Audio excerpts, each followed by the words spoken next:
j'espère que vous vous portez bien et que les préparatifs du mariage se passent donc à merveille. Car ce matin, nous allons donc parler de ces accessoires qui subliment la mariée afin qu'elle soit tout aussi radieuse. Certes, le thermomètre nous affiche un gros 22 Celsius, mais je peux vous assurer que la mariée a cette capacité à pouvoir changer les choses. Donc, nous allons explorer ensemble ces joyaux du collier à dos de la gourmette de transmission afin de trouver donc l'éclat qui vous ressemble. Mais avant donc de décrypter ces merveilles, laissons la musique infuser cette ambiance zen. On respire, on se détend et on se laisse porter par cette pépite musicale.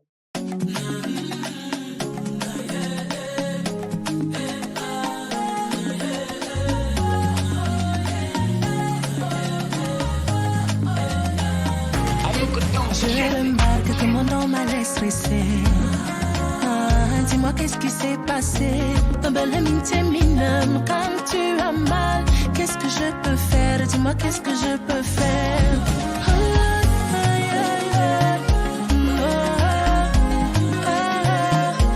Un bel amitié minime quand tu as mal. Qu'est-ce que je peux faire? Dis-moi qu'est-ce que je peux faire? Il n'y a pas de toi. Sans moi, il s'agit de toi. Avec moi, il n'y a pas de toi. Sans moi, qu'est-ce que je peux faire? Dis-moi qu'est-ce que je peux faire? Il n'y a pas de toi. Sans moi, il s'agit de toi. Avec moi, il n'y a pas de toi. Sans moi, qu'est-ce que je peux faire? Dis-moi qu'est-ce que je peux faire? Maintenant, je redoute que le doute s'est installé. Et dis-moi, écoute-moi, je veux te parler. Me voici disposée à tout donner, je ne peux pas laisser. Qu'est-ce que je peux faire? Dis-moi qu'est-ce que je peux faire? Même dans les noirs, prends-moi dans tes bras. Et surtout, bébé, quand tu as mal au. Qu'est-ce que je peux faire? Moi, chérie, oh, même dans les doutes. Prends-moi dans tes bras, oh. Qu'est-ce qui est mal, ouais, quoi, mais ça, oh. Qu'est-ce que je peux faire? Dis-moi qu'est-ce que je peux faire?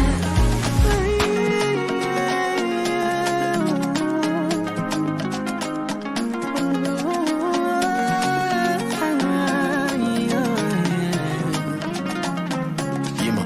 Je remarque qu'aujourd'hui tu n'es pas coiffé. Un peu comme ça fâché. Emballé ma doudou n'est pas comme les autres. Jour son cœur crie au secours. Là ça ne va pas. Y a pas de toi. Ose-moi. Il s'agit de toi. Avec moi. Y a pas de toi. Oh. Sans moi. Qu'est-ce que je peux faire? Dis-moi qu'est-ce que je peux faire? Y a pas de toi. Oh. Sans moi. Il s'agit de toi. Avec moi. Y a pas de toi. Oh. Sans moi. Qu'est-ce que je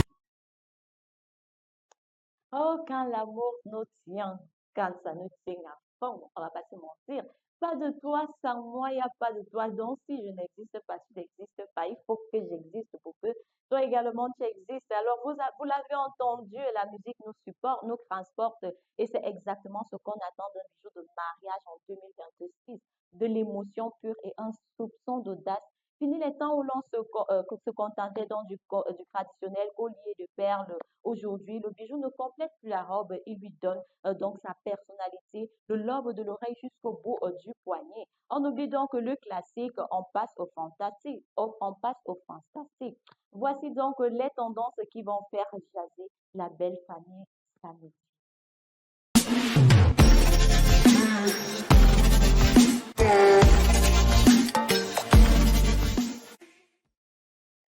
Alors, quand on se marie, vous savez que les hommes, on ne vous a pas oublié. Cette semaine, c'est spécial marié, c'est-à-dire c'est pour la femme d'abord. Parce que l'habillement de la femme est beaucoup plus complexe, c'est beaucoup plus compliqué. Pourtant, l'homme, la plupart du temps, c'est basique. L'homme est facile à habiller, mais la femme, c'est pas toujours le cas. Parce que pour sublimer donc cette silhouette, ça se joue sur des points focaux. On ne met pas les bijoux n'importe comment, non. On choisit des points focaux comme le cou, les oreilles, la gourmette, etc. Donc, c'est ce que nous allons essayer de voir là. Nous allons d'abord parler du bijou de dos pour sublimer. Alors, cette année, la grande star, c'est le bijou de dos avec l'omniprésence des robes au décolleté verticaux à l'arrière. Les mariés délaissent parfois le traditionnel collier de face pour donc une chaîne fine ornée d'un cristal ou d'une perle qui vient souligner la courbure. C'est l'art de surprendre quand on se détourne. On voit aussi le grand retour, par exemple, des boucles à oreilles. Mais je termine d'abord avec le bijou du dos. Imaginez un peu, tellement on est habitué que quand on parle de mariage, des trucs basiques, on va simplement mettre un petit collier là, on va mettre une petite chaîne, on va se dire que bon, ça va, le tour est joué. Parfois, il faut savoir surprendre. Hier encore, je vous parlais des robes de mariage. Vous voyez qu'il y a tellement de nouveautés. Il y a ces gens-là qui veulent rester dans leur tradition. Il y en a ceux-là qui veulent vraiment de l'esthétique. Je sais pas trop en fonction du goût de tout un chacun. Et de nos jours, il y a aussi ces robes-là. Soit on met de la dentelle transparente ou alors on met des robes qui sont ouvertes derrière.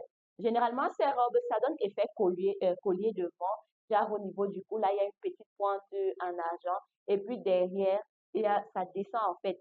Ceci dit, lorsque quelqu'un est face à vous, on ne peut pas deviner tout de suite. On voit juste un petit collier de rien du tout, etc. Mais lorsque vous avez pris donc votre robe qui a le dos creux là, ouvert, etc. Lorsque vous allez vous tourner, ah là là, on va se dire, waouh, ça c'est vraiment une grande surprise.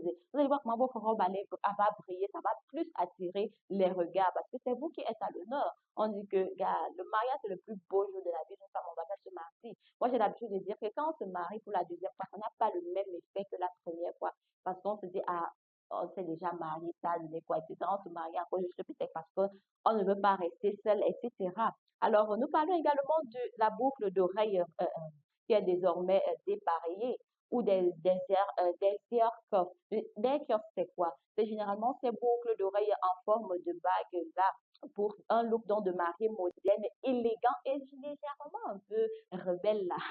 On sait que parce que les hommes veulent la soumission partout. Comme c'est le mariage, tu dois tout choisir. Tu dis que non, fais comme ça, tu dois être pieux, tu dois être la femme parfaite. Déjà, si vous voulez ajouter une tâche de rébellion là, donc, je sais pas, oui, si vous voulez ajouter un peu de rébellion à je sais, à vos accessoires, à votre robe, etc., qu'est-ce que vous allez faire? Vous allez donc opter pour des hair cuffs, c'est-à-dire les boucles en forme de bague, comme celle que j'ai là, ou bien celle que vous observez là à l'écran. C'est tellement facile, hein, elle ne va pas tomber. Les simples boucles à la pointe n'est pas aussi visible, ça ne met pas vraiment en valeur votre coiffure, ça ne met pas vraiment en valeur votre visage, votre robe, ou alors parfois les boucles pendantes là. Quelquefois, ça peut s'accrocher. Imagine un peu, tu es en train de faire l'ouverture de danse avec ton prince charmant, et puis la boucle s'accroche sur son vêtement, si ce sont les boucles à pointe, ou bien celles qu'on accroche là. Vous voyez que, bon, ça sera pas du tout beau à voir. Par contre, vous allez opter pour ce style de beau, vous allez simplement poser, c'est efficace, hein, c'est rapide, ça ne prend même pas du temps. Nous parlons également là du bracelet manchette dentelle. Là. On voit par exemple apparaître des bracelets ultra fins travaillés comme de la dentelle, de métal, qui habillent le bras nu avec donc une structure royale de son l'alourdir. Effectivement, on fait du basique au traditionnel. On laisse un peu l'Occident, là, on se concentre sur nous. Et là, vous avez par exemple certaines robes, il y en a ces femmes donc, qui optent beaucoup plus pour leur culture, pour la tradition. Et c'est donc pour cette raison qu'on choisit ce type de bracelet généralement. Votre robe, elle peut être toute blanche, vous allez opter pour le style sirène, princesse, sans ajouter peut-être de quinté, tissu ou quoi que ce soit, pour rappeler donc un peu que non, je suis de, vous pouvez par exemple opter pour ce style de bracelet-là parce que ça en dit déjà long. C'est hyper culturel et ça met tout aussi en valeur votre robe. C'est beau sur le papier, mais est-ce que quand on le porte vraiment, ça donne? Je pense qu'il faut toujours tester avant d'adopter. Et c'est pourquoi nous allons donc passer à notre ensemble décryptage. Nous allons écouter ceux qui se sont déjà mariés et ceux qui sont en train de préparer leur mariage.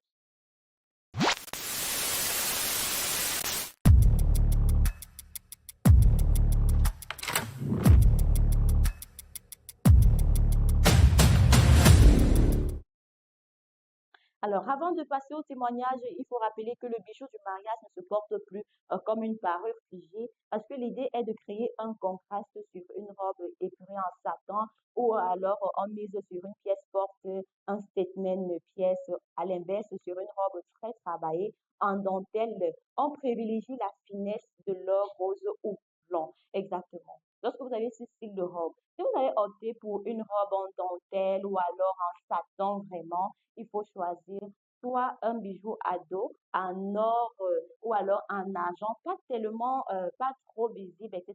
Ça permet à ce que lorsque vous êtes dans votre soirée, là, les regards sont rivés sur vous. Lorsque vous tournez le dos, imaginez un peu lorsque vous allez dans la salle, ça vous avez fait l'ouverture de danse avec votre mari. Votre mari, oui, vous tournez un peu sur vous, là, il vous fait tourner, tout le monde remarque bien à votre petite chaîne. Alors, nous commençons par le témoignage de Lynn mariée depuis juin dernier, autant pour moi.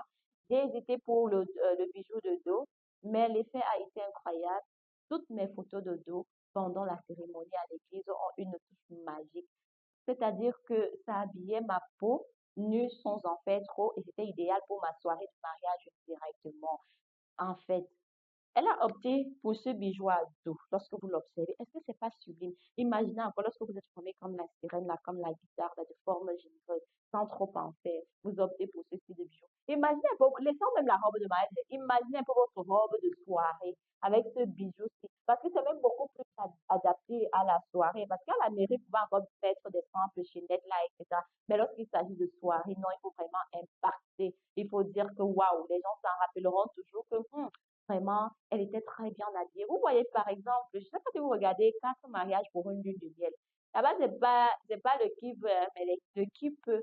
Si tu mises vraiment, si tu te sens capable, tu vas t'inscrire là-bas. Tu dis, OK, je veux aussi aller compétir pour Quatre mariages pour une lune de miel. Et là, on se donne vraiment à fond. Alors, nous avons également le témoignage de Mario, créateur du bijou. La demande pour les pierres de couleur explose. Effectivement, on va le dire. La demande pour les pierres de couleur explose. Les mariés veulent le saphir, de l'émeraude ou de la morganite. Elles veulent que leurs bijoux racontent leur histoire, pas seulement qu'ils soient blancs sur blanc. Voilà. Pas seulement qu'ils soient blancs sur blanc. S'il doit raconter votre histoire, vous n'êtes pas quand même l'ange. Vous n'êtes pas l'ange Gabriel pour être vêtu du blanc d'Athènes sous sans aucune petite couleur. Voilà, si vous avez même opté pour une robe blanche, c'est-à-dire il n'y a même pas une touche de quinté, de tissu, etc. Parce que le quinté, c'est un type de tissu. Si vous voulez avoir une robe purement blanche, qu'est-ce que vous allez faire? Vous allez donc opter pour un bracelet de couleur en pierre, etc. Qui va également sublimer votre robe, que ce soit pour la soirée, que ce soit pour la mairie, je pense que ça passe. Donc, ne l'oublions pas, le retour de la gourmette, longtemps jugée trop classique, elle se féminise avec des maillons fins et devient donc sentimentale. On y grave désormais la date de rencontre ou les initiales d'intérieur du poignet pour un luxe discret. Exactement. Il faut quand même avoir des souvenirs. Lorsque vous allez acheter votre bracelet, vous allez voir le bijoutier, etc., ou bien quelqu'un qui va fabriquer votre bracelet, il faut personnaliser. Peut-être qu'on sache vraiment que chez Madame Telle, on ne peut pas voler ce style de bracelet, même si quelqu'un vole. C'est vrai qu'on met les initiales à l'intérieur, mais ça, la personne aura toujours l'impression que, hey, je porte tel, c'est le nom de tel qui est dessus, etc. Nous avons également le témoignage de Sangrine, mariée de janvier. Waouh! Apparemment, vous êtes toutes mariées. Il n'y a pas de célibataire qui commence depuis là, qui commence depuis. Dans tous les cas, elle nous dit, je voulais un bijou que je puisse porter après le mariage. J'ai choisi une gommette en or rose avec nos prénoms encrécalés. C'est chic et intemporel. C'est ce qu'on recherche aussi, l'intemporalité en fait. C'est-à-dire ce qui ne, je sais pas, quelque chose qui ne meurt pas, qui n'a pas de fin, comme on dit sur les œuvres atemporelles et intemporelles. C'est-à-dire, c'est toujours là. Même si à n'importe quelle occasion, je peux mettre ça, ça ne fait pas effet mariage, quoi que ce soit, non. Devant une cérémonie, anniversaire, travail, boulot, je peux mettre ça à tout bout de champ. Alors, prête à devenir la reine du jour sans faux pas, nous allons donc passer à notre instant astuce du jour. Comme je le dis toujours, prenez des notes, prenez un stylo, prenez un cahier, un bloc-notes et prenez les notes, ça vous sera très bénéfique ce samedi. Campus TV, nous sommes entre nous. Alors, voici donc quelques petites astuces,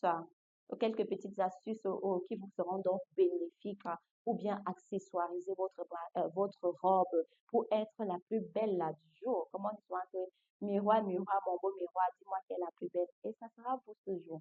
Alors, on parle déjà de l'équilibre des mains. Portez toujours votre bracelet ou votre gourmette sur le poignet droit parce que votre main gauche est déjà la star avec l'alliance.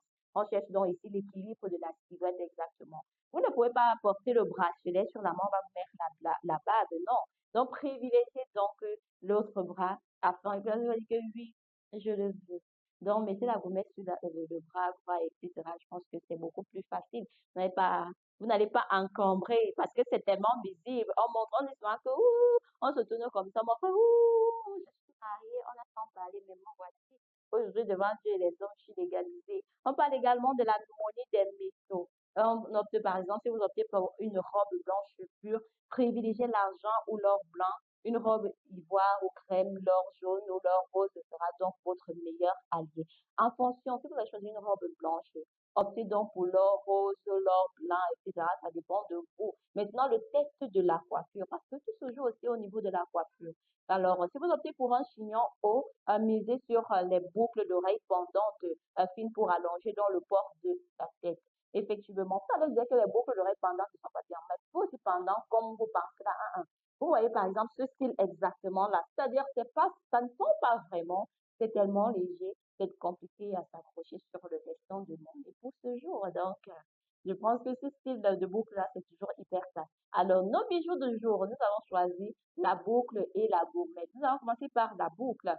Une boucle en bague pour donner dans l'éclat rebelle tout en sublimant vos oreilles et en mettant donc en valeur votre quoi. Style de boucle, tu n'as pas besoin de trop de tracasseries parce que c'est déjà en valeur ton visage, ta coiffure, etc.